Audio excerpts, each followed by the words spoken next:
Okay. First, what I'm going to check is what signs of life the car is giving.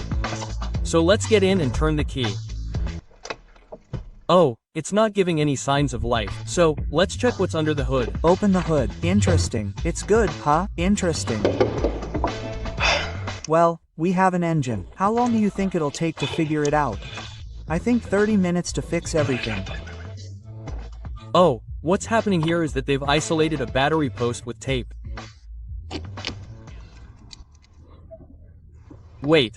A minute, this battery is not real.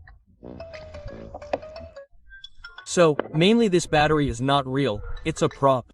Why do you say? Because it doesn't have anything inside, it doesn't have the post. Are you sure? Yeah, maybe it's a newer model, my friend. Well, then the main thing I need is a battery.